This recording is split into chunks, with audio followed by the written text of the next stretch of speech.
क्या विनोद खन्ना से अमिताभ को मिल रही थी टक्कर? 1960 के दशक के अंत में बॉलीवुड को दो ऐसे सितारे मिले जिन्होंने अगले 2 दशक तक बॉलीवुड को एक से बढ़कर एक फिल्में दी। और दोनों ही सितारे आपस में बहुत अच्छे दोस्त भी थे, लेकिन हिट देने की होड़ भी किया करते थे। आज उन्हीं दोनों सितारों की कहानी में जानेंगे कौन किस पर भारी पड़ा। हाय फ्रेंड्स, मैं हूं हिना मेहता और आप देख रहे हैं आपका अपना यूट्यूब चैनल दिल है फिल्मिस्तानी। 1968 में सुनील दत्त ने अपने भाई सोमदत्त को हीरो बनाने के लिए फिल्म बनाई मन का मीत, जिसमें विलेन के रूप में दिखे विनोद खन्ना।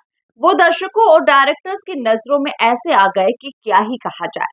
सोमदत्त का करियर तो ज्यादा नहीं चला, लेकिन विनोद खन्ना चल निकले। शुरुआत में उन्हें ज्यादातर रोल नेगेटिव या फिर सपोर्टिंग वाले मिले और 1970 में वे उस वक्त के सुपरस्टार राजेश खन्ना के फिल्म सच्चा झूठा और आन मिलो सजना में नेगेटिव रोल में नजर आए। वहीं मनोज कुमार के पूरब और पश्चिम में भी नेगेटिव रोल में दिखाई दी। 1971 में आई मेरा गांव मेरा देश में डाकू जब्बर सिंह के रोल में वे धर्मेंद्र से ज्यादा तारीफ बटोर कर ले गए। 1971 में ही आई फिल्म मेरे अपने उनकी पहली फिल्म थी, जिसमें वे लीड रोल में थे और इस फिल्म में उनके अपोजिट शत्रुघ्न सिन्हा थे। दोनों को इस फिल्म से काफी पहचान मिली। खास तौर पर विनोद खन्ना हैंडसम हीरो के रूप में देखे जा रहे थे। सुनील दत्त की ही एक और फिल्म रेशमा और शेरा में भी वे दिखाई दिए, जिसमें अमिताभ बच्चन भी थे, जिनकी फिल्म ये पारी 1969 में आई 7 हिंदुस्तानी से शुरू हो चुकी थी। ये अमिताभ के साथ विनोद खन्ना की पहली फिल्म थी। 1971 में ही ऐलान चर्चित फिल्म थी और 72 में फिल्म हम तुम और वो, इसमें वो पहली बार रोमांटिक लीड रोल में दिखाई दिए। 73 में गुलजार के द्वारा लिखित अचानक फिल्म में उनके अभिनय को काफी सराहा गया और बाद में कई फिल्मों में उन्हें इंस्पेक्टर के रोल मिलना शुरू हो गए और साथ ही रोमांटिक भूमिकाओं के बजाय वे एक्शन थ्रिलर फिल्मों का हिस्सा होने लगे। विनोद खन्ना ने अपने करियर में कभी भी सपोर्टिंग या सेकंड लीड रोल करने से गुरेज नहीं किया और यही कारण रहा कि वे कई बड़ी मल्टी स्टारर फिल्मों का हिस्सा रहे।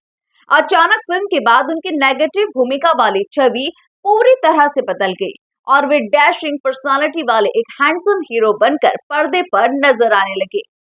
इसी साल उनके कच्चे धागे और धमकी भी सफल फिल्म रही। 1973 तक अमिताभ बच्चन भी एक बड़े सितारे बनकर दर्शकों के दिल में जगह बना चुके थे। जंजीर और अभिमान जैसी 2 बड़ी फिल्मों के कारण अमिताभ अगले सुपरस्टार के रूप में देखे जा रहे थे।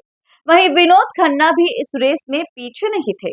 1974 में आई प्रकाश मेहरा की हाथ की सफाई एक बड़ी हिट फिल्म थी। धर्मेंद्र के साथ आई पत्थर और पायल भी सफल फिल्म थी।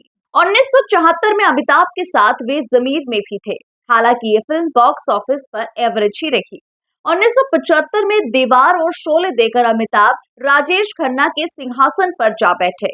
वहीं अब तक विनोद खन्ना ने अपनी अदाकारी से दर्शकों के बीच खास जगह बना ली थी और उनका स्टारडम सुपरस्टार से कुछ कम नहीं था।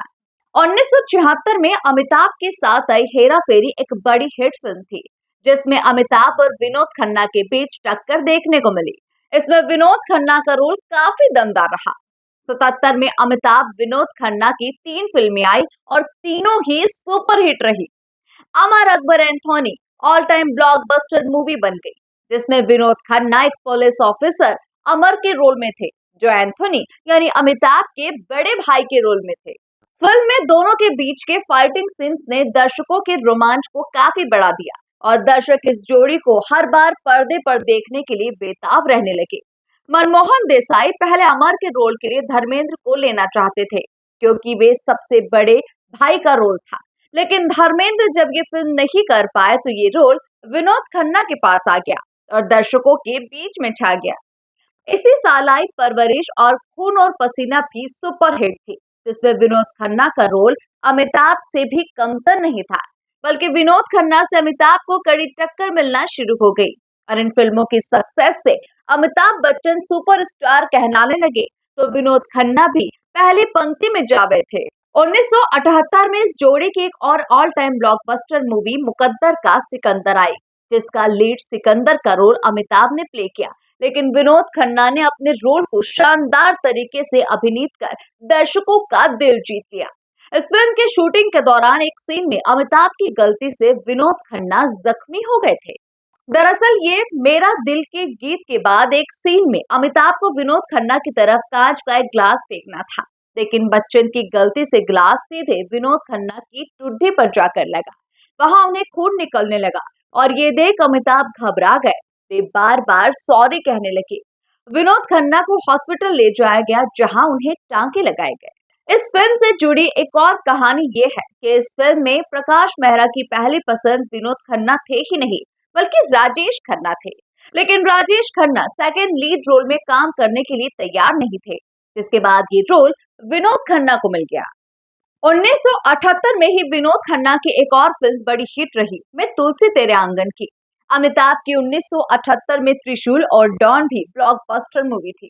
अमिताभ जहां प्रकाश मेहरा, मनमोहन देसाई और यश चोपड़ा के पसंदीदा एक्टर थे, तो वहीं विनोद खन्ना सभी तरह की फिल्में कर रहे थे। 70 के दशक में एक्शन फिल्मों का बोलबाला शुरू होने के बाद राजेश खन्ना कभी वापसी ही नहीं कर पाए, लेकिन एक्शन रोल में विनोद खन्ना काफी जचते थे। 1978 में आई उनकी इनकार भी हिट फिल्म थी। 1980 में कुर्बानी साल की सबसे ज्यादा कमाई करने वाली फिल्मों में नंबर 1 रही थी।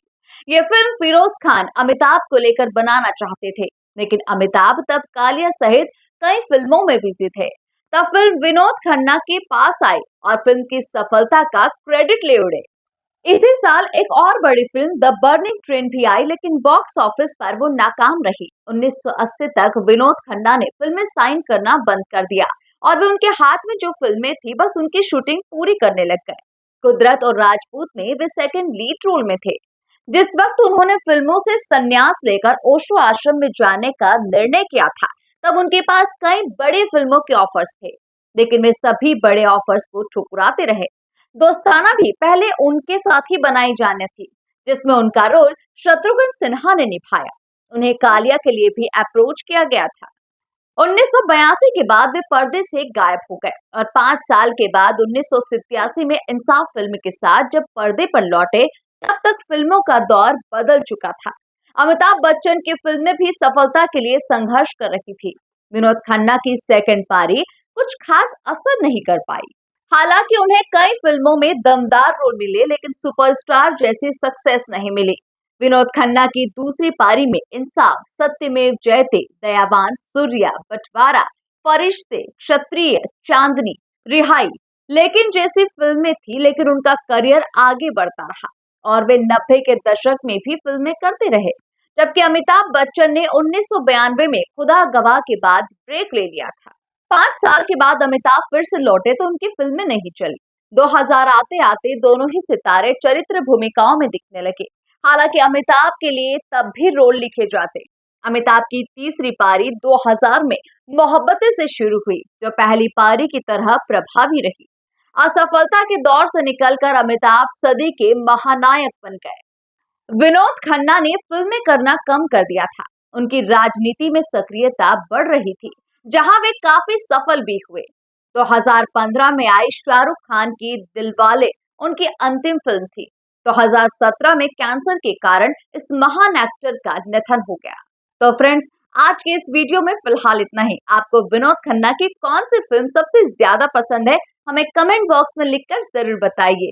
और वीडियो पसंद आया हो तो वीडियो को लाइक और शेयर करना बिल्कुल ना भूलें।